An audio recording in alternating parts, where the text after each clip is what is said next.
alcanzados en Península Valdés con el estudio de la tecnología lítica.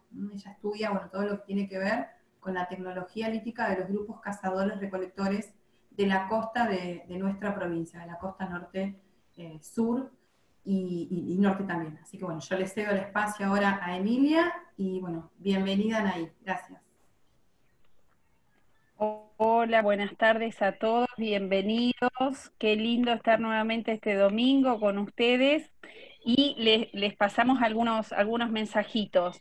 Les pedimos que siempre estén con el micrófono cerrado. Vamos a seguir la misma modalidad que las veces anteriores. Anaí en algún momento va a preguntar si tenemos preguntas y si no las vamos dejando en el chat, que Marcela y yo las vamos a estar retomando. Así que simplemente eso. Por el otro lado, sí, si hubiera alguien con ¿Cómo me alguna... apagás la salsa? Gracias. Marcela, Viste que, por favor, Marce Buceta, que la viste tenemos que ahí está. ahora sí, no hay problema, ahora ya me fijo yo que estén todos cerrados, ¿sí? Bien. Eh, la cuestión es esta, bueno, obviamente que le doy la bienvenida a Anaí, que ha sido mi alumna en algún momento, bueno, casi todos han sido mis alumnos y me encanta tenerla, y más desde este lugar. Así que, bueno, con esto le damos la bienvenida y le dejamos la sala a ella. Cualquier cosa que tengan problemas con el audio, problemas con algo, nos lo cuentan por el chat y vamos a intentar resolverlo, ¿está bien? Así que muchas gracias. No sé si cazaron el detalle los que entraron primero, pero les brindamos varias versiones de Piedra y Camino en esto de buscar una canción que tuviera que ver con el tema. Los otros días era Yellow Submarine, ahora pusimos Piedra y Camino de Don Atahualpa Yupanqui en varias versiones.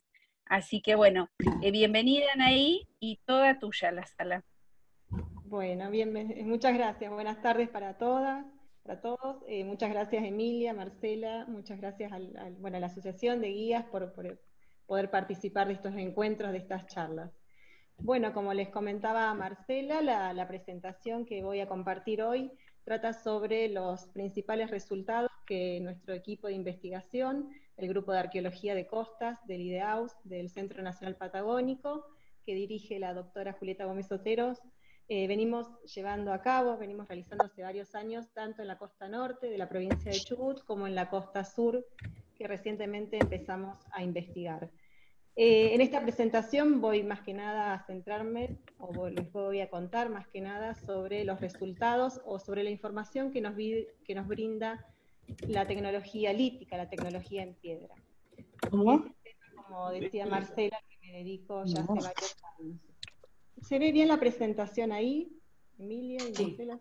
Se ve perfecto, Sí, Ana. ¿verdad que sí? Bueno, primero les voy a contar un poco de qué se trata la arqueología de costas. Cuando hablamos de la arqueología en ambientes costeros, tenemos que mencionar que recién en la década de los 90, la arqueología en general mundial y también acá a nivel nacional empieza a darle importancia a este tipo de ambientes. Hasta ese entonces se consideraban que eran ambientes poco atractivos para la supervivencia, para las poblaciones humanas, que eran espacios marginales y con pocas ventajas adaptativas. En la década de los 90, a mediados de los 90, Julieta Gómez Otero comienza las investigaciones acá en la costa de Chubut y propone una visión diferente de estos espacios. Lo que ella propuso en líneas generales fue que hubo una antigüedad mayor que la que se consideraba hasta ese entonces. En general se creía que las costas recién habían sido pobladas hace unos pocos miles de años atrás, por grupos que habitaban en el interior, ¿sí? En la meseta, y se acercaban esporádicamente a la costa para obtener algún tipo de recurso, pero no se creía que había una ocupación anual, ¿sí? Por otra parte, los recursos marinos se consideraban que no eran importantes o que no eran provechosos para estas poblaciones. Por el contrario, Julieta propuso que sí eran alimentos que pudieron haber sido consumidos y específicamente se estaba refiriendo a los lobos marinos y a los moluscos. ¿Se escucha bien? Sí. Sí, perfecto. Bueno, también los que trabajamos acá en las costas, Tenemos algunas dificultades con respecto quizás a la arqueología del interior, que es generalmente en cuevas o en lugares reparados. Los sitios que nosotros trabajamos son en general de superficies y están muy expuestos y muy alterados por los factores naturales y también humanos. Cuando hablamos de factores naturales, me estoy refiriendo a los vientos, que bien lo conocen ustedes, que lo que básicamente hacen es exponer los materiales y volver a enterrarlos. También la acción solar afecta muchísimo al registro arqueológico, principalmente a los huesos. También es común que los sitios arqueológicos se encuentren en lugares donde habitan distintos animales, como por ejemplo los pingüinos, que cuando hacen sus cuevas también remueven o sacan, digamos, de su lugar a los materiales arqueológicos, como la imagen que estamos viendo acá abajo, no sé si lo llegan a ver. Este es un sitio en Cabo Dos Bahías, en la Pingüinera.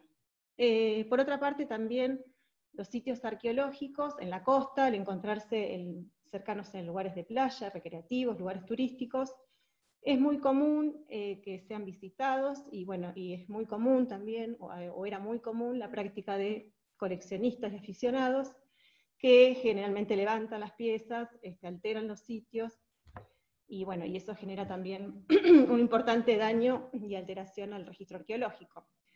Por ejemplo, la imagen que yo les puse acá, vemos una pila, ¿sí?, de sobadores en un sitio de la península Valdés, donde bueno, una persona los juntó, los apiló, y obviamente eso no es parte del registro arqueológico, sino es digamos, una alteración que se hizo después.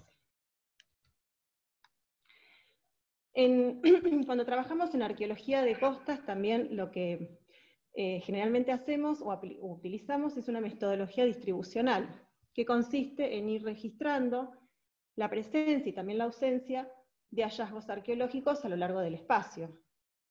Cuando hablamos de hallazgos aislados, utilizamos estas categorías que las propuso Borrero, que es un arqueólogo muy conocido en Patagonia, bueno, también conocido a nivel mundial, y utilizamos estas categorías para identificar los tipos de hallazgos que vamos registrando.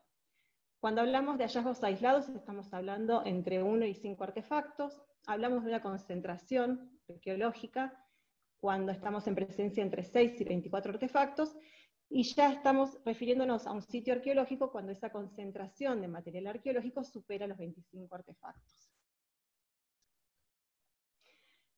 ¿Cuáles son los principales tipos de sitios que encontramos aquí en la costa? Bueno, en primer lugar, los famosos concheros o conchales, que son como los que vemos acá en la imagen, son depósitos, acumulaciones antrópicas, o sea, humanas, de restos de valvas, de moluscos, que aparecen entremezclados en una matriz con restos de carbón, con restos de animales, consumidos también, quemados, y con muy pocos o escaso material lítico.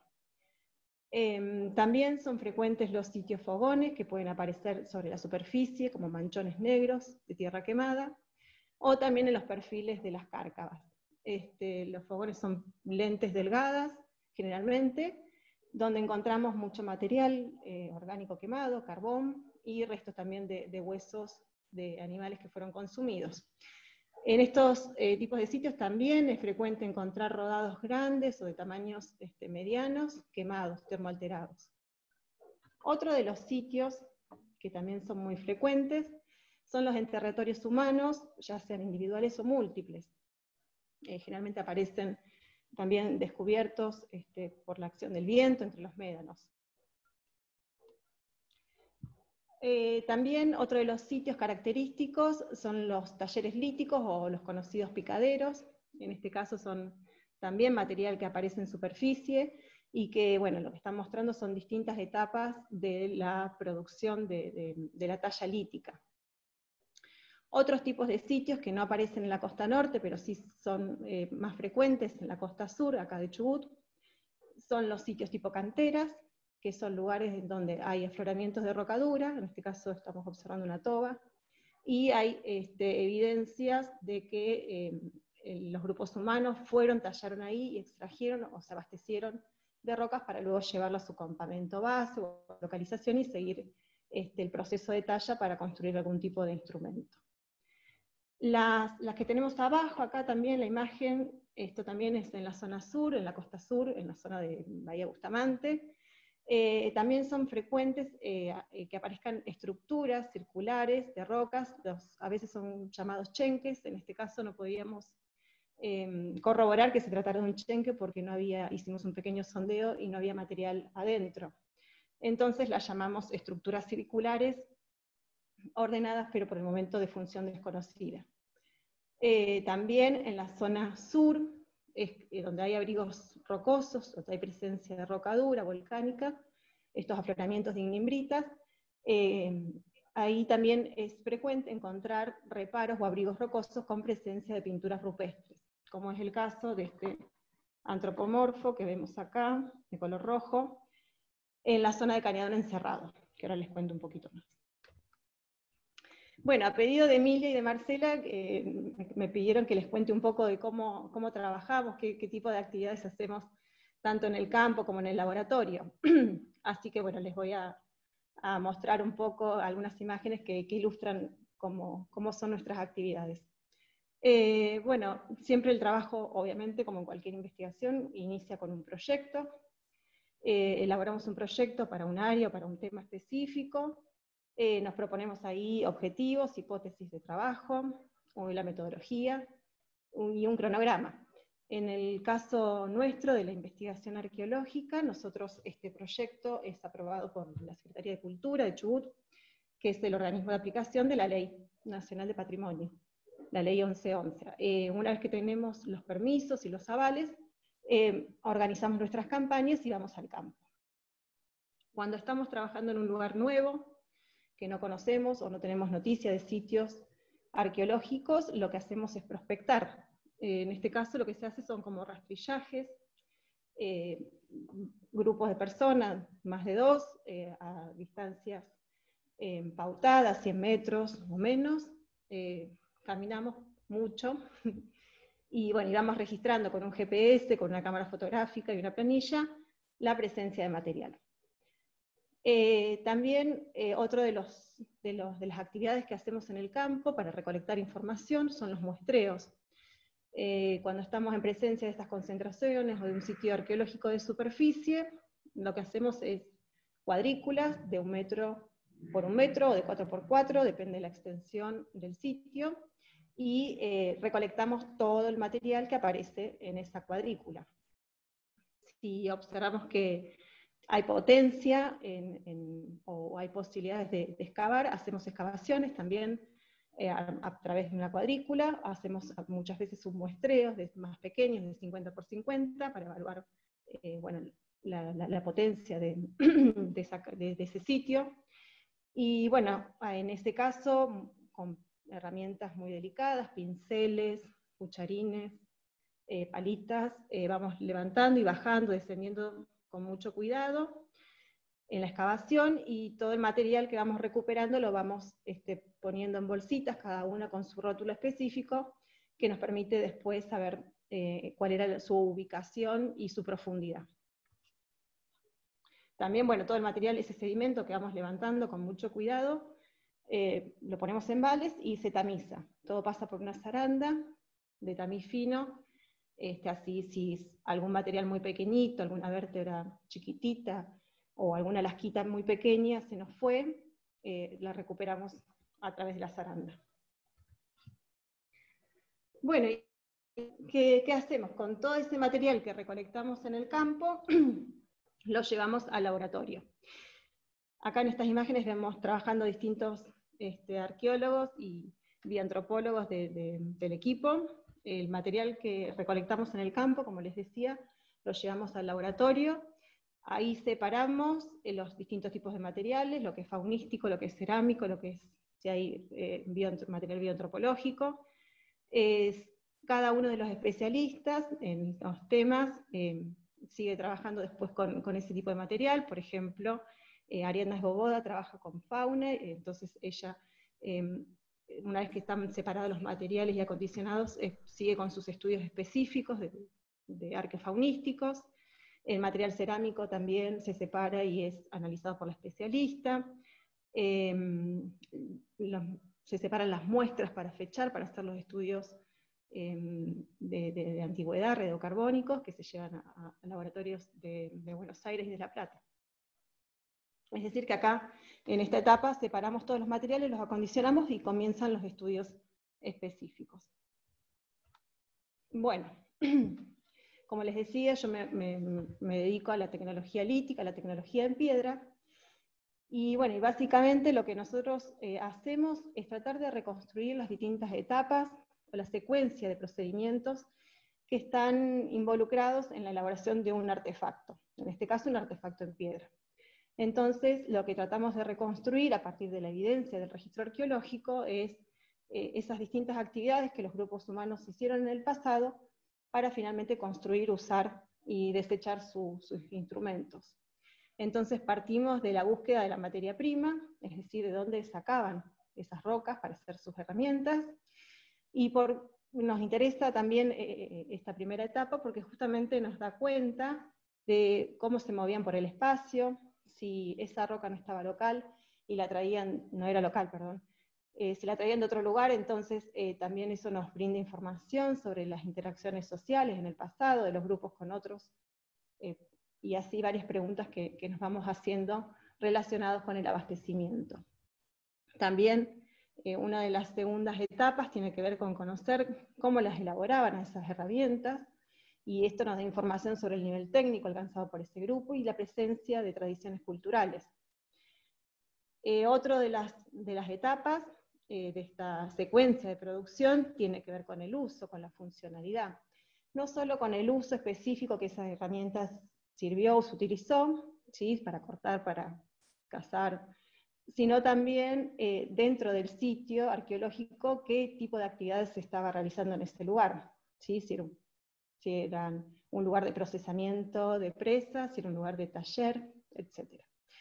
Y por último el descarte, ¿no? Cuando ese artefacto es desechado, también nos interesa ver, bueno, las causas, por qué se desechó, si se abandonó, si hubo algún tipo de comportamiento relacionado con economía de la materia prima, o bueno, procesos postdepositacionales que también intervienen en esta última etapa de la secuencia. Bueno, y rápidamente les voy a contar entonces cómo tratamos de obtener la información para cada una de estas etapas. Bueno, en primer lugar, cuando tratamos de conocer de dónde obtenían la materia prima, las rocas, lo que hacemos, obviamente, es partir de la información geológica que hay disponible de la zona y de la consulta a los especialistas sobre el tema, que son los geólogos. Luego, con esa información de base, nos vamos al campo y hacemos también muestreos para conocer y poder testear en el campo cuál era la forma de esa materia prima, cómo se presenta en el lugar, qué características tiene, qué calidad, qué tamaños, etc. En este caso, cuando hacemos muestreos en fuentes secundarias, como son el caso de los depósitos de rodados, ¿sí? Lo que nosotros hacemos es juntar los nódulos o los rodaditos en un tiempo predeterminado, siempre el mismo, 10-15 minutos.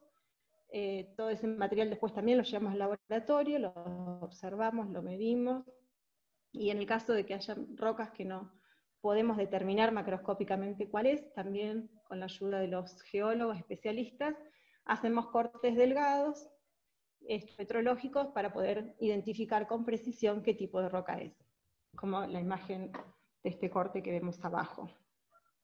Otro de los estudios que hacemos para conocer fuentes de procedencia, y que esto es un estudio que se hace muchísimo en Patagonia, es el estudio de las procedencias de las obsidianas.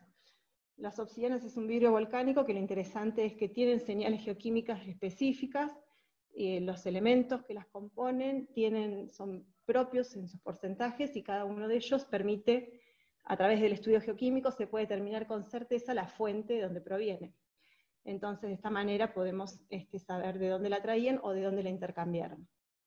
Y otro estudio que estamos haciendo tiene que ver con tratar de identificar, a través del análisis de la taxonomía de las maderas fósiles, de los silópalos, sí podemos conocer también, identificando taxones, la fuente de procedencia. Pero eso es un estudio que lo estamos recién explorando, que es la imagen que vemos acá del microscopio de barrido electrónico, que vemos de una madera fosilizada.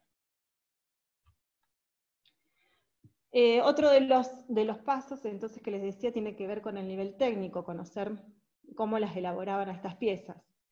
En el análisis tecnológico tenemos que conocer, en primer lugar, bueno, qué técnica de reducción utilizaron estas poblaciones. La primera, la más común, digamos, es la percusión directa a mano alzada, y en este caso lo que se hace es golpear con un percutor duro el nódulo, o el núcleo, para extraer las lascas, ¿sí? Pero básicamente entonces esta técnica de percusión directa consiste en golpear con un percutor el nódulo para así extraer los distintos productos.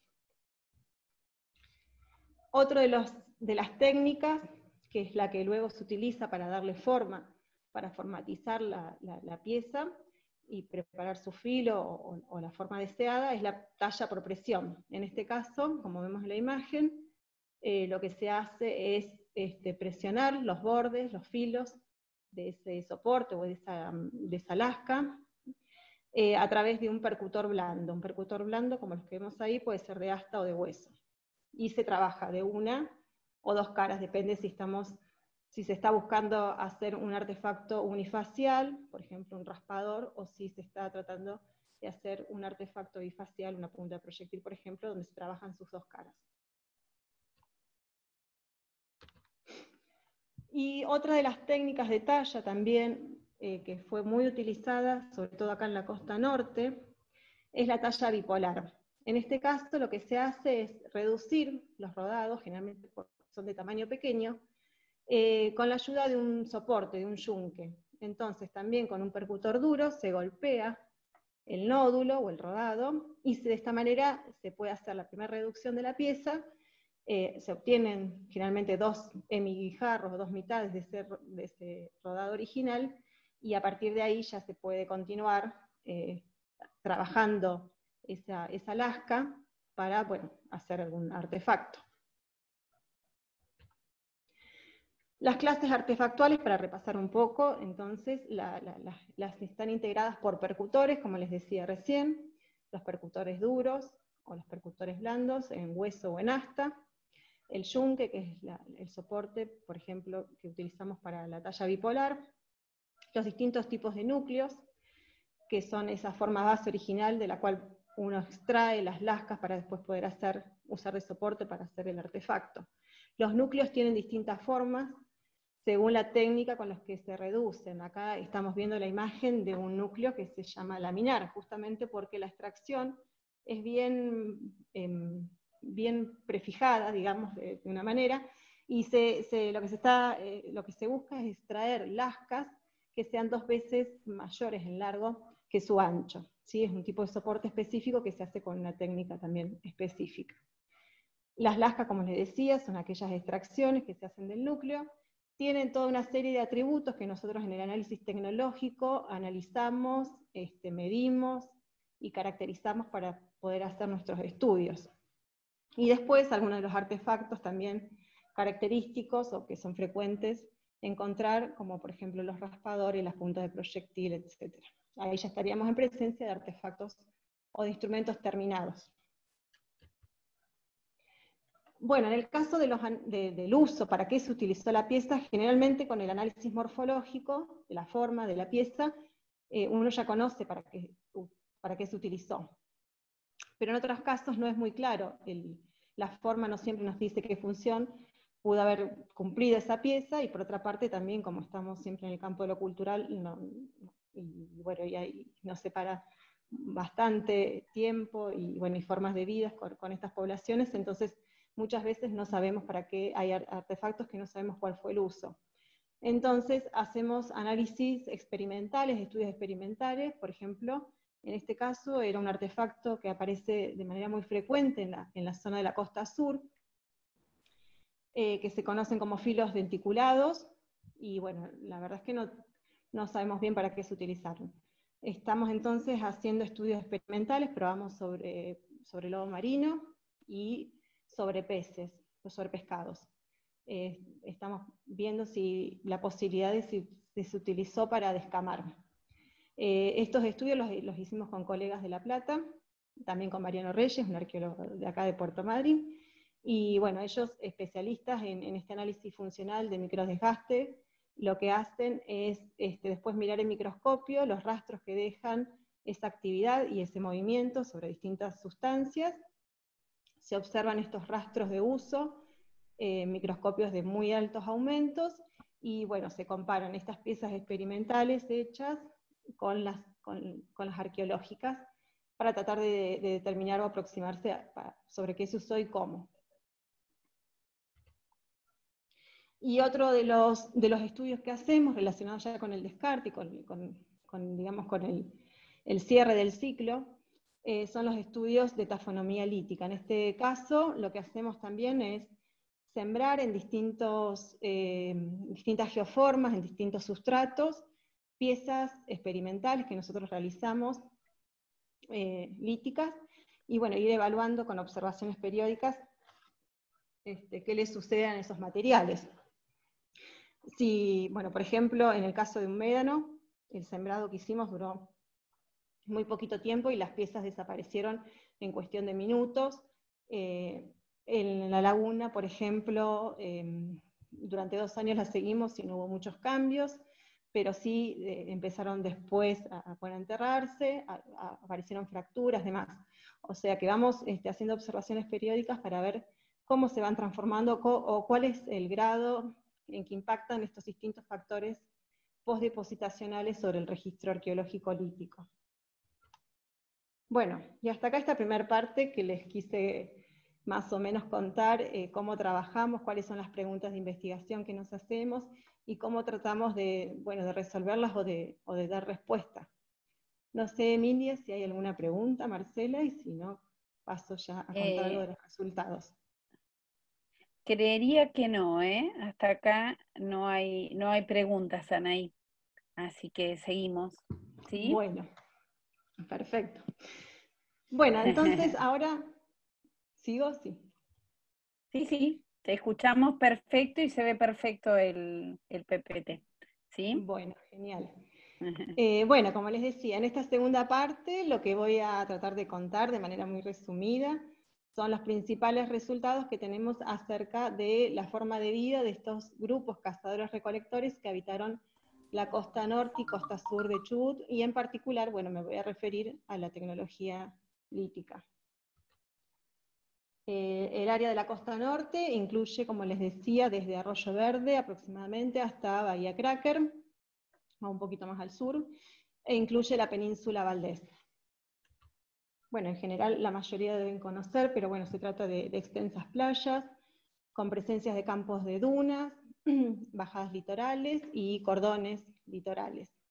En cuanto a la materia prima, la única disponible que hay en la gran parte de esta área son estos depósitos secundarios de rodados que ofrecen los distintos cordones litorales, salvo en la zona de Arroyo Verde, donde hay afloramientos de la formación Marifil. Entonces, en esa zona sí encontramos afloramientos primarios de rocas, principalmente de ignimbritas y riolitas. Pero si no, en todo el área, las materias primas disponibles para estos cazadores estaban dadas a través de estos depósitos secundarios que los encontramos en los distintos cordones litorales y también en la caleta Valdés,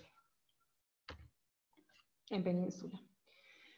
Bueno, acá en este mapa, que es tomado de la tesis de Julieta, lo que estamos viendo son los distintos puntos de distintos colores, son los distintos sitios y localidades arqueológicas que ella registró durante estos 30 años de investigación en esta zona. Como les decía al principio, las investigaciones comienzan en los años 90 a partir de sus trabajos, de los trabajos de Julieta Gómez Oteros en la costa de Chubut. Lo que se conoce entonces a partir de todos estos estudios fue que esta zona fue ocupada desde el Holoceno Medio por grupos cazadores-recolectores. La antigüedad es de 7.400 para la zona de Arroyo Verde, y Península Valdés de por lo menos los 5.000 años, que son los fechados más antiguos que hay para esa zona. Lo que se pudo también determinar a través de todos los estudios que se han hecho, de arqueofaunísticos, de isótopos, bioantropológicos, etc., es que estos cazadores recolectores usaron de manera intensa este espacio y sus recursos. Acá los principales recursos consumidos son guanacos, moluscos y también las plantas, y esta dieta, digamos, estuvo complementada por lobos marinos, peces, aves y otros mamíferos marinos y terrestres de menor porte. También se sabe o se conoce que hace 2000 años la dieta se amplió, se diversificó, y que también se intensificó el aprovechamiento de las plantas. Esto se pudo saber a través de los estudios que han hecho Julieta y otros especialistas de isótopos estables, y también análisis que se han realizado de residuos en las piezas cerámicas. Bueno, acá algunas imágenes para ilustrar de las distintas tecnologías, además de la lítica. Como les decía, tenemos la tecnología cerámica. En general no hay mucha diversidad de formas, y fue una tecnología más bien de uso doméstico para la cocción y el almacenamiento de alimentos. La tecnología cerámica de esta área fue analizada y es analizada por la arqueóloga Verónica Schuster, también integrante del equipo. Bueno, y también para ejemplificar otros tipos de tecnología, la tecnología malacológica, ahí estamos viendo una cuchara, y también es muy frecuente hallar las cuentas de valvas. Ahí estamos viendo un retocador en hueso largo de guanaco. También es muy frecuente encontrar en los sitios artefactos relacionados con la molienda. En este caso tenemos un mortero, con la mano de mortero, que es el hueso de una ballena fósil, eso también es algo muy llamativo. Y después molinos planos de diversas formas que utilizaron las areniscas sedimentarias de acá de la costa, las areniscas consolidadas. Bueno, en cuanto a la tecnología lítica, como les decía, para conocer bien qué seleccionaron estos grupos, en primer lugar hicimos análisis de fuentes, y lo que observamos fue que las materias primas más utilizadas en estos cordones, o que ofrecen estos cordones litorales, son basaltos y sílices, son rodados de tamaño pequeño, y generalmente de formas redondeadas, chatas o espesas. En concordancia, digamos, las rocas que son más frecuentes, o la materia prima más representada en los conjuntos artefactuales, son justamente basaltos y sílices, pero también es significativa la presencia de calcedonia, que lo que pudimos determinar que no es local acá, sino que aparece recién en la zona de Arroyo Verde, en los afloramientos de Marifil. También otras rocas no locales que encontramos son las obsidianas y los silópalos. Bueno, en este mapa entonces podemos ver las distintas fuentes. Acá estamos señalando en amarillo, en círculo, lo que sería la costa norte, y después en distintos colores estos triángulos están representando las distintas fuentes de aprovisionamiento de estas materias primas no locales, que serían las obsidianas, la calcedonia de filón y los silópalos o maderas fósiles. Por otra parte, lo que estamos viendo en los análisis de los conjuntos artefactuales es que estas rocas que no eran locales, lo que vemos es que fueron utilizadas para para la elaboración de artefactos que involucraban mayor trabajo, ¿sí? Mayor inversión de tiempo en elaborarlos, principalmente puntos de proyectil. Otro de los estudios tecnológicos, otro de los resultados de estos estudios tecnológicos tienen que ver con los núcleos. Y acá es interesante que encontramos que la mayoría, casi un 50%, de los núcleos son bipolares, ¿sí? Si recuerdan cuando les decía al principio las técnicas de talla, la reducción bipolar justamente es una técnica muy adecuada cuando la única materia prima disponible son rodados de tamaño pequeño. Es decir, que no podemos partir de la talla mano alzada, porque si no nos golpearíamos las manos. Entonces, en concordancia con este predominio de rodados locales, los núcleos justamente son en gran mayoría de tipo bipolar. También aparecen otros, como vemos acá en el gráfico, pero son minoritarios. Y otro estudio que hicimos, que es interesante, está relacionado con la variabilidad en tamaños y en formas o en diseños de las puntas de proyectil. Lo que pudimos observar en este trabajo, en dos trabajos en realidad que hicimos, uno fue primero desde el 2011 para poder explorar esta variabilidad. Lo que observamos es que hay presencia de diseños que son característicos de otra zona de Patagonia, tanto del norte como del sur. Es decir, más allá de las morfologías que muchas veces nos están indicando distintos sistemas de arma, por ejemplo, lanza de mano o arco y flecha, lo que estamos viendo es que hay diseños, formas específicas de hacerlas que no están relacionadas con lo funcional o con el sistema de arma, que nos está mostrando algún tipo de interacción con grupos de otras zonas, ya sea que copiaron el diseño, lo intercambiaron de alguna manera. Por ejemplo, estas apedunculadas, a ver si son bien características de momentos más tardíos de poblaciones de Neuquén, por ejemplo. Y estas de acá que vemos son denominadas Magallanes 4 y también son muy comunes en la zona de Patagonia Meridional. Bueno, y ahora sí paso a la costa sur. Cuando nos referimos a la costa sur, más o menos estamos incluyendo la zona que va desde Bahía Camarones hasta Bahía Bustamante. Bueno, es una costa en líneas generales bien distinta a lo que es la costa norte. Por una parte, bueno, tiene afloramientos de estas rocas duras, nimbríticas, está integrada por numerosas islas, islotes, hay presencia de reparos rocosos, hay presencia de manantiales, y aproximadamente abarca un perímetro costero de más de 180 kilómetros de costa. A diferencia también de la costa norte, acá tenemos, además de los rodados marinos, tenemos presencia del bosque petrificado de Bahía Bustamante, es decir, que hay disponibilidad de maderas fósiles, silópalos, como les llamamos nosotros, de muy buena, excelente calidad para la talla. En cuanto a las investigaciones, también acá las primeras exploraciones se hicieron en la década del 90, Julieta Gómez Otero también con un equipo de trabajo descubrieron el sitio Cañadón Encerrado que les mostraba al principio, este alero con presencia de pinturas rupestres. Generalmente el motivo más representado son estos motivos de grecas y también el antropomorfo que les mostré al principio.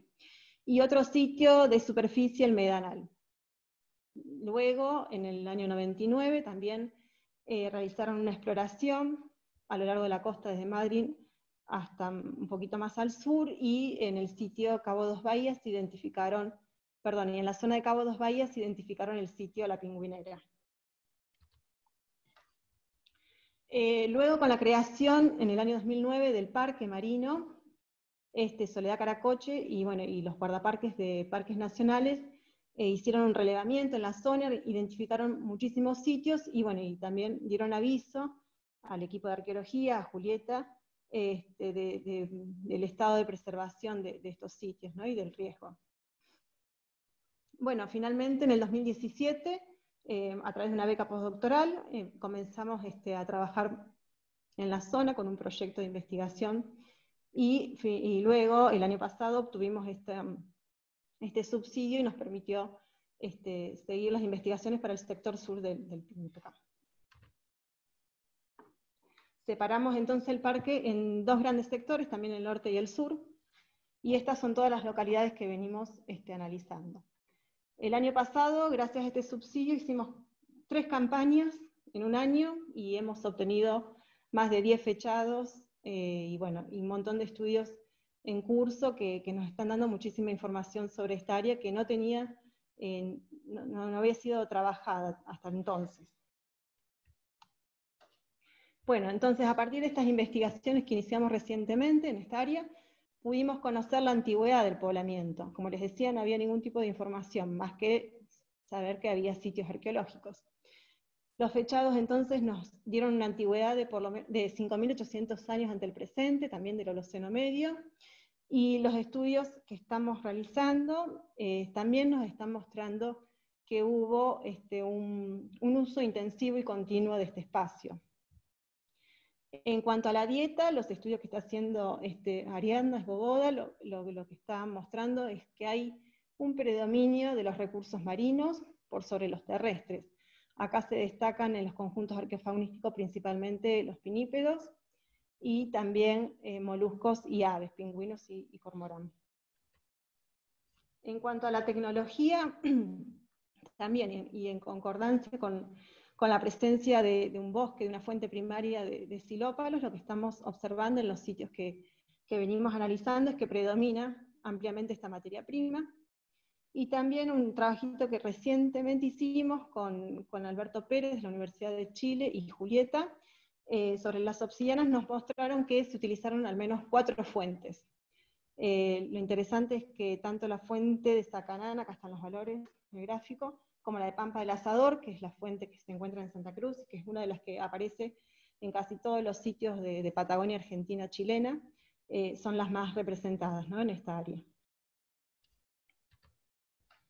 Bueno, el análisis tecnológico también, lo que nos está mostrando por el momento es que predominan los núcleos laminares y hay grandes porcentajes de soportes laminares. Entonces, bueno, un poco esto nos está como indicando de que la presencia de esta técnica laminar está siendo también una adecuación a la forma en que aparece la materia prima, son estos troncos fósiles o los bloques también de las ignimbritas. En cuanto a la diversidad artefactual, además de los típicos artefactos que aparecen a lo largo de toda la costa, que son los raspadores, perforadores o punta de proyectil, estamos identificando estos artefactos, como les decía, estos denticulados, que no son frecuentes en otros lugares, y que, bueno, pensamos que pudieron haber sido utilizados para descamar peces. También aparecen en alta frecuencia los conocidos rompecráneos, que lo llama así Eduardo Moreno, y que se consideran que sirvieron para poder capturar a los lobos marinos. Son estos artefactos medios toscos que aparecen acá abajo. Es decir, que correlacionando los análisis faunísticos con los artefactos que encontramos, de alguna manera podemos decir que hay una adecuación, digamos, de este instrumental para poder justamente capturar o procesar recursos marinos. Bueno, y este fue un poco la síntesis de lo que venimos haciendo y la información que nos puede dar el estudio tecnológico para conocer sobre las poblaciones que habitaron en la costa norte y sur. Y bueno, y también a modo de cierre avisar que bueno, el registro arqueológico forma parte del patrimonio cultural y que bueno, en el caso de hallazgos es importante avisar. Bueno, pueden avisarnos a nosotros, al equipo de arqueología del IDEAUS. Lo que sugerimos es no levantar, si tienen un celular, tomarle una foto e indicar su posición. Así nosotros después podemos ir y bueno, localizar eso y hacer los trabajos que sean necesarios. Y creo que ya estamos. El equipo de trabajo de arqueología de la costa, todos nosotros. Ahí está Sí. también el disertante de la semana pasada, ¿no? Sí, obvio, también está. Y después yo pude reconocer en algunas fotos a gente que fue histórica en esto. Más de Julieta Sí. está Taylor, ¿sí? Hay otras personas sí, es verdad. con muy caros al sentimiento del Sempat, ¿no? Ahí, Sí. Ahí Marce te va a leer porque hay algunos comentarios y varias preguntas para hacerte, ¿sí? Hasta acá, perfecto. Y ahora Bueno. escuchamos las preguntas, ¿sí? ¿Les dejo Marce, de ¿estás? compartir la pantalla o estamos bien? Si no la necesitas, sí podés dejarla de compartir y así te ven un poco más a vos. Ahí está. Gracias. Marce. Bueno, ahí vamos con las preguntas. Carolina Escalada tiene varias preguntas, yo te las voy a ir diciendo de a una, así no mezclamos. Seguramente, tal vez, algunas están respondidas, pero bueno, de todos modos yo te las voy a leer igualmente, Anaí. Carolina pregunta, ¿qué se encontró sobre cerámica en Península? Bueno, ya nos dijiste. Sí. Voy respondiendo, sí. Bueno, Carolina, hola, bueno, un gusto verte, que hace muchísimo que no te veía. Bueno, sí, la tecnología cerámica aparece en Península, generalmente aparece en forma de tiestos, no piezas enteras.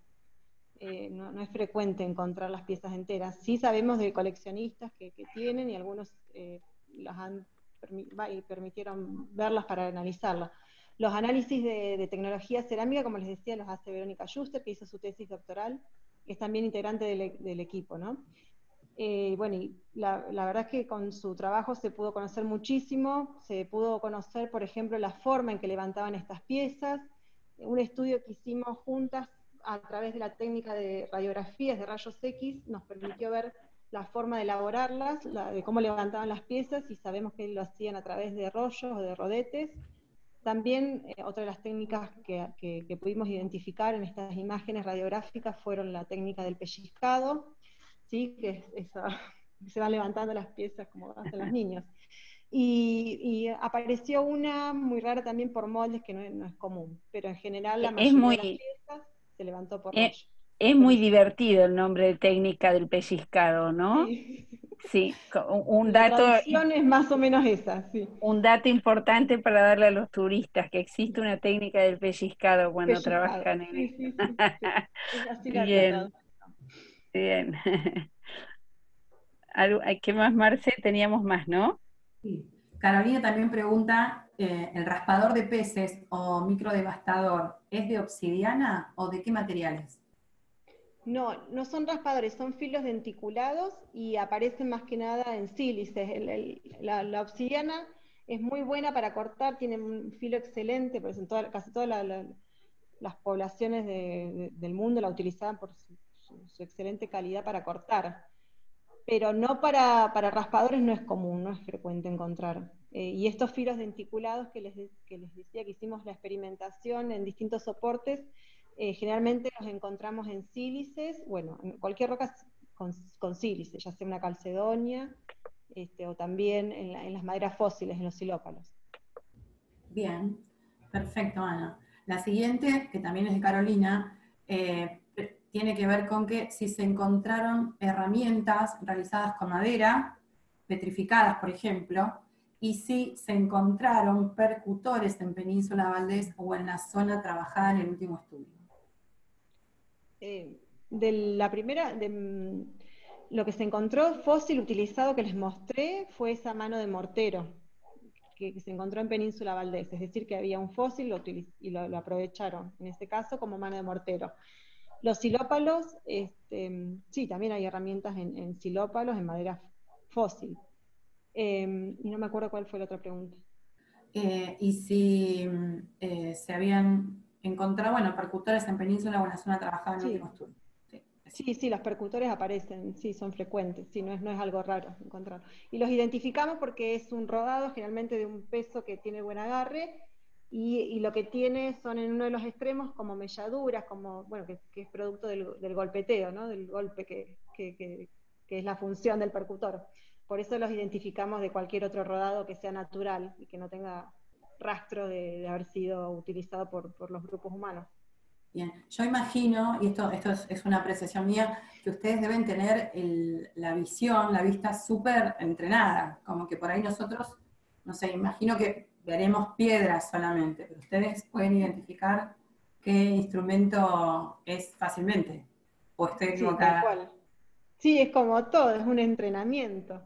Y bueno, y sirve mucho en este caso, los que somos lo que hacemos tecnología, nos sirve mucho hacer los cursos de talla lítica, que son muy graciosos, nos internamos generalmente 4 días, esos son unos talleres que los daban unas arqueólogas de Necochea, que son clásicos, y bueno, y la verdad es que cuando uno se quiere iniciar en tecnología lítica necesita hacer esa práctica, porque de esa manera uno puede entender cómo las elaboraban, ¿no? Tallando y tratando de ponerse en el lugar de esas poblaciones.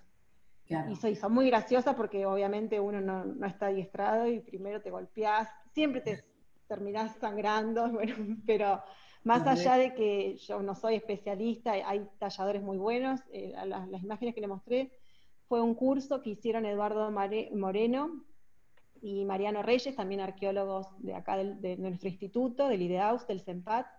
Ellos trabajan en la zona del lago Múster. Y bueno, este taller lo hicieron a pedido de la comunidad de Gaiman, y fue muy, muy lindo también, ¿no? Porque hicimos ahí durante una jornada las réplicas de materiales arqueológicos, ¿no? Con la comunidad. Bien, bueno. Y seguimos con Carolina todavía, ¿eh? Ella pregunta si los proyectiles en su talla, en relación al diseño, pudieron reproducirlas. ¿Cuánto tiempo le llevó realizarla? O realizarlos. Sí, en realidad depende, bueno, primero de la habilidad del tallador, pero no tardan mucho en hacerse las puntas de proyectil. O sea, tienen una complejidad mayor que, por ejemplo, construir un raspador que tiene un filo frontal, o bueno, pueden ser perimetrales. Pero para el que sabe tallar, no lleva mucho tiempo, no sé, no más de media hora, menos. O sea, hasta que uno saca la primera forma base y luego empieza a trabajar sobre los bordes con retoques o micro retoques, no lleva mucho más tiempo que, no sé, media hora. Pero ya te digo, depende del grado de habilidad del tallador. Claro. O talladora. Seguro. Y también esta es la de Carolina, ya después pasamos a Roxana Coronas, es qué relación había entre las dietas y las tecnologías de los grupos que estudian. Sí, bueno, hay obviamente una relación directa, porque justamente la tecnología es la que permite, bueno, ya sea la captura o el procesamiento de esos recursos. No estamos viendo tanto ni para la costa norte ni para la costa sur algún tipo de especialización específica en recursos marinos. De todas formas, para la costa norte no sería lo esperado, porque como vimos, el recurso mayor que fue más consumido fue el guanaco. Sí encontramos infinitas cantidades de puntas de proyectil, entonces bueno, ahí sí, ahí vemos una correlación directa. Y en el caso de la costa sur, que ya les digo, hace 2 años empezamos nuestras investigaciones de manera sistemática, lo que estamos viendo es que sí, por lo menos el análisis arqueofaunístico, después hay que complementarlo con análisis de isótopos estables que se les hace a los restos humanos, y ahí sí poder corroborar si todo el tiempo hubo un predominio de recursos marinos, en el consumo de recursos marinos, o si hubo variaciones a lo largo del tiempo. Como les decía, los primeros fechados los estamos obteniendo ahora a partir de estos últimos 2 años, y ya llevamos 10 fechados, pero bueno, obviamente hay que ampliarlo, y bueno, tener de cada uno de estos contextos un seguimiento y ver después, explorar las variaciones espaciales y temporales a través de los distintos estudios, ¿no? Bien, bueno, gracias. Y ahora la pregunta es de Roxana Coronas.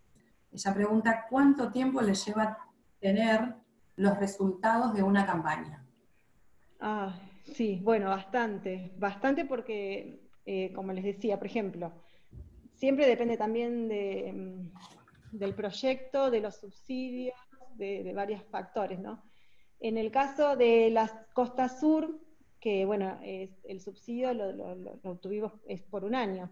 Entonces planificamos campañas bien seguidas para poder, poder traernos todo el material al laboratorio y empezar ahí a hacer los análisis específicos, ya sean de dieta, los estudios bioantropológicos, los estudios tecnológicos de cerámica, de lítico, etc. Pero bueno, las campañas nosotros generalmente las hacemos depende si estamos en penínsulas, hay veces que podemos hacerlas en el día, o estar 3 días y volver, porque bueno, también tenemos nuestra familia, entonces a veces se nos complica con los niños, pero bueno. En la costa sur, donde ahora nos queda un poquito más lejos, las campañas las hacemos casi, sí, si podemos 5 días, y bueno, mínimo 4, y ya te digo, depende después, bueno, los fechados radiocarbónicos los enviamos, eso se hace en los laboratorios de La Plata, tardan generalmente 2-3 meses, depende. Bueno, ahora está cerrado, por ejemplo, entonces no podemos enviar muestras, y es el único que está funcionando. Bueno, ahora no está funcionando en ningún tipo de laboratorio, ¿no? Pero hasta antes de la pandemia era el único laboratorio en Argentina que hacía el fechado de radiocarbono. Bien. Sin contar todo el previo que hablábamos el otro día de el backstage que hay antes de iniciar un estudio, ¿no? Los Tal cual. etcétera, Sí, etcétera. O sea que un montón de tiempo. obviamente siempre antes de ir al campo, además de, bueno, del proyecto de la autorización de la Secretaría de Cultura, que son el organismo de aplicación de la ley, depende del área donde trabajamos. Si estamos en Península Valdés, tenemos que hacer, bueno, obviamente tener también la autorización y los permisos de áreas protegidas. Si estamos en jurisdicción de parques nacionales también, tenemos que tener sus permisos, y siempre obviamente pedimos los permisos a los propietarios de campo. También aprovecho para agradecer las últimas campañas, las campañas en Bahía Bustamante las hacemos en el complejo de Matías Sorianos, ellos nos hospedan ahí, así que agradecerle porque bueno, es una comodidad y en logística nos ayuda un montón. Bien, perfecto. Bueno, y acá más que una pregunta, es un comentario. Acá Matías Caliña dice que fue quien mandó mail sobre un sitio cerca del pueblo de Pirámides. Ay, Y sí, agradece la charla, te manda saludos. sí, ay, gracias. Bueno, muchísimas gracias por avisarnos. Nos reenvió su mensaje la semana pasada, Julieta. Mira. Y bueno, y quedamos en que nos iba a contactar. La verdad es que nos alegró mucho de bueno, que haya él encontrado el sitio y que nos haya avisado, y bueno, esperamos poder ir pronto en cuanto nos dejen ir hasta Pirámides, ir a ver el sitio, que él tiene las coordenadas, y bueno, y ver esos materiales. Así que muchas gracias. Qué hallazgo, ¿no? Bueno, ya en un tiempo más, que sabemos que no es pronto, tendremos noticias acerca de eso. Sí, claro. Ahora me va a ayudar Emilia a buscar las siguientes preguntas. Había una de Nani ahí. Y hay otra de un comentario de Pablo Parra, me parece también. A ¿No? ver. ¿Querés leerlo aquí? Bueno, hay varios de felicitaciones, espera que voy un poquito más arriba. Gracias por el material bibliográfico, no, fotográfico, decía. Excelente charla, muchas gracias, Anaí. Gracias, Ana, excelente presentación, muy interesante, muy bueno. En estas charlas lo que hacemos también es engrosar nuestros egos, así salimos, salimos todos recontentos. Bueno, la pregunta, bueno, esta lo había escrito yo, la pregunta es si han realizado algún trabajo en los lugares que los guías visitamos a menudo, como Punta Cantor, Punta Pirámides o Punta Norte, ya que algunas de las fotos identificamos, digamos, que son lugares muy parecidos a los que visitamos nosotros. Sí, bueno, eso de paso contarles un poco que desde el equipo y bueno, también junto con la Fundación Pioneros de Valdés, estamos tratando de hacer proyectos que, bueno, y también con Leticia Curti, que seguramente habrán visto sus audio videos que están circulando en la página de Patrimonio Inmaterial de Puerto Pirámides. Tenemos proyectos en común que tienen que ver con poner en valor el patrimonio cultural de Península Valdés, incluido obviamente el patrimonio arqueológico. Sí, todavía lo que hemos hecho hasta el momento es, bueno, por una parte nos han solicitado información para la cartelería en el centro de interpretación. Siempre tratamos de dar estas charlas a los guías si nos invitan o nos convocan, y bueno, y a futuros es ver de qué manera este patrimonio cultural puede ser de alguna manera puesto al servicio para que también desde el turismo se pueda visibilizar y bueno, darle otro tipo de valor, ¿no? Perfecto. Acá encontré una pregunta también que es de Roxana Coronas, y ella te pregunta, ¿cuál fue el hallazgo más sorprendente que tuviste? Ay, y varios. Varios. Sí, Así que sí más se puede contar. Sí. Bueno, en realidad, el que más me impactó a mí, no sé si es porque, no sé, fue quizás uno de los primeros trabajos que hice ya como arqueóloga, fueron pinturas rupestres, pero más al sur. Y después en Península Valdés estuvimos trabajando mucho tiempo en la fundación, en el campo de San Pablo, de la Fundación Vida Silvestre, y ahí hemos encontrado unos sitios que son realmente, nunca los habíamos visto, que fueron unas acumulaciones, unos paquetes de guanacos que fueron muy llamativos y no los habíamos visto. También ahí encontramos unas cerámicas bastante completas y bueno, fueron hallazgos poco frecuentes por lo menos, para lo que comúnmente encontramos en esta zona. Bien, bueno. Y acá Había tenemos, una preguntita de Pablo, ¿la tenés, Marce, ahí? no, ¿Dónde tengo se publican? para abajo. Tengo una que es de Naribel Ok. Laporte, que también en breve la vamos a tener dándonos una charla. Ella te pregunta cómo se comparan estos hallazgos con los de otras poblaciones costeras del país. Sí, está muy bien. Sí, siempre tratamos de hacer estas comparaciones. De hecho, por ejemplo, para la costa sur, lo que estamos viendo es que son obviamente muchos rasgos parecidos a los que han encontrado los equipos que trabajan en la zona del Golfo San Jorge, en la provincia ya de Santa Cruz. El equipo de Alicia Castro y, bueno, y demás arqueólogos que integran el equipo.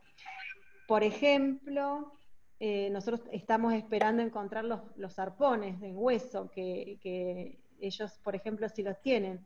Y como también hay un predominio de lobos marinos en el consumo, si el registro es muy similar, esperamos también, por ejemplo, encontrar esos tipos de artefactos. Y después, con respecto, por ejemplo, tenemos un trabajo hecho sobre la talla bipolar, que es muy frecuente en todo lo que es la costa pampeana, más hacia el norte, en Buenos Aires, la costa bonaerense, Pampa, y un poco en Río Negro, en el Golfo San Matías. Es como que está bien restringida. Ya si nos vamos hacia el sur, no es frecuente. Y bueno, y eso lo explicamos de alguna manera por cómo se presenta la materia prima, como les decía. A lo largo de toda la costa atlántica, digamos, hasta un poquito más al sur de Península Valdés, predominan estos depósitos secundarios, y después, ya cuando nos vamos más hacia el sur, tenemos otro tipo de costa con afloramientos de ignimbritas y, bueno, y otro tipo de materia prima. Entonces probablemente esta técnica no fue utilizada porque la materia prima estaba presente de otra forma, en otros tamaños y con otra forma. Bien, perfecto. Bueno, acá encontré la pregunta de Pablo Parra y voy a sumar un ratito Sí. yo también. Sí. ¿Dónde están todos los resultados? Bueno, y nos dice que es muy interesante la charla. Les quiero contar a todos que Anaí nos armó una carpeta con mucha bibliografía que después se la vamos a estar enviando, bueno, a todos los interesados, a todos los guías, así que solamente nos tienen que escribir al mail guiaschubut@gmail.com. Bueno, y ahora te dejo el espacio. Bien. Sí, por supuesto también para escribirnos, que si tienen alguna duda o algún tema en particular que les gustaría conocer más o profundizar, hay muchísima bibliografía disponible. Bien. Más que Ahí nada para sí, la pregunta de Pablo era dónde se publican todos los resultados. Sí, ¿Cómo es la cuestión? Por ejemplo, los ¿dónde lo podemos pedir o dónde se encuentra? Si es público, si hay que acceder a ellos a través de ustedes. Todo lo que es bibliografía publicada, que ya se puede acceder, obviamente, o en el libro, si está en PDF, la mayoría de nosotros tenemos las páginas en academia, y ahí se descargan, obviamente también escribirnos, y después las presentaciones generalmente antes de llegar a la publicación, que generalmente tardan un poco más de tiempo, también por las propias editoriales, o los tiempos de revisión, porque pasan todas por correcciones a veces con doble pares de evaluadores. Entonces el proceso editorial lleva tiempo, pero generalmente lo que hacemos son presentar estos resultados preliminares en los congresos, en las jornadas, y después, bueno, como les decía, en las charlas, que cuando podemos o nos invitan siempre contamos de los resultados y los trabajos que venimos realizando. Bien. Había más felicitaciones también mira, felicitas, dice, buenísimo, muchas gracias Anaí. Gracias. Qué buenos saludos, dice Matías. Claudio Martich dice, qué grande Anaí. Valeria Reñando, muchas gracias. Carolina Escalada dice, Anaí, el próximo taller de construcción lítica estaría buenísimo en Madrid. Ay, ¿Sí? sí, ojalá. Sí, ojalá. Tenemos que convocar a los yo arqueólogos especialistas. Sí, me quedé pensando si después de esto no se desarrollan artistas a partir de aprender estas técnicas, ¿no? ¿Tienen algún antecedente de alguno que haya terminado haciendo tallas y eso?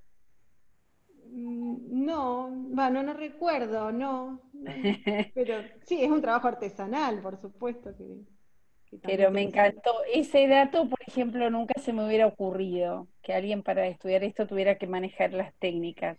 Cristina Roland dice, gracias, admirable tu profesión. No, Roxana Goronas, admirable tu profesión. Cristina Roland, gracias, muchas gracias, muy interesante. Roxana Goronas, creo, no sé dónde estás, si captaste el dato que podés pedir a Guías Chubut, ¿cómo era, Marce? guíaschubut@gmail. @gmail.com. Ahí Nombre, podés y Franca les manda el certificado de la charlita de hoy. Y todo el bien. material que suman ahí también. Pablo Parra, nuestro amigo y colega desde San Luis, dice que no tiene asistencia perfecta todos los domingos. Gracias, Anaí. Mira. Anita Caro, excelente Anaí, muy completa y clara exposición. Leandro Miri, muchas gracias por la charla. Saludos de Ushuaia. Tantos recuerdos del laboratorio de antropología. Era pequeño cuando trabajaba por allí. Ay, qué bien. Felicitas, dice que se puede abrir las cámaras para que Anaí pueda ver a su público. Me encantó. Gracias, Felicita, por la sugerencia. Muy clara y didáctica. ¿Querés ayudarme, Marce? Dale.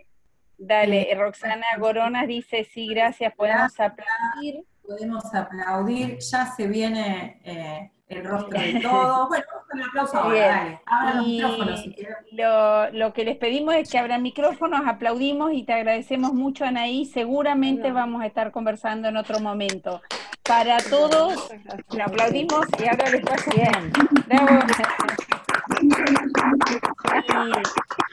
Y les recordamos que AGP Chubut, que es la Asociación de Guías, tiene un espacio en YouTube en el cual en unos pocos días van a estar subidas las últimas charlas.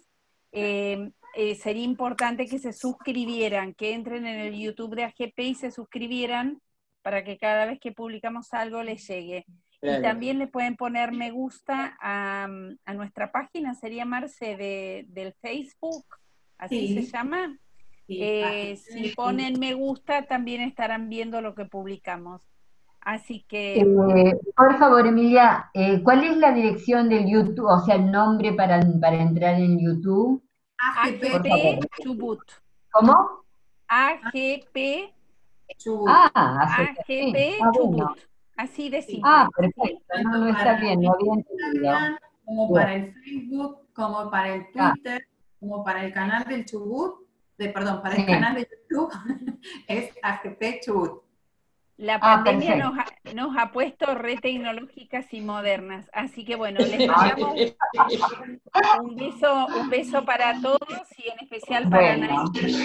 Y muy bien, nos Anaí. despedimos. Antes de irnos, y antes de dar un fuerte aplauso de nuevo si quieren, les recordamos la próxima charla del domingo, que va a ser acerca del patrimonio arquitectónico y cultural de nuestra capital provincial, que es de la ciudad de Rawson. Bueno. Excelente. Va a estar, ya tiene preparado material, así que bueno, los vemos a todos el próximo domingo. Muchas gracias, Anaí. Un gusto. Gracias, Anaí. Así que, chicos, les mandamos un beso enorme, un placer verlos. Gracias. Bueno, gracias. Chao. Chao, chicos. Gracias. Gracias a ustedes. Bien, también. Muchas gracias. A la cuenta de 3 los hago desaparecer. Adiós. Pido, 3.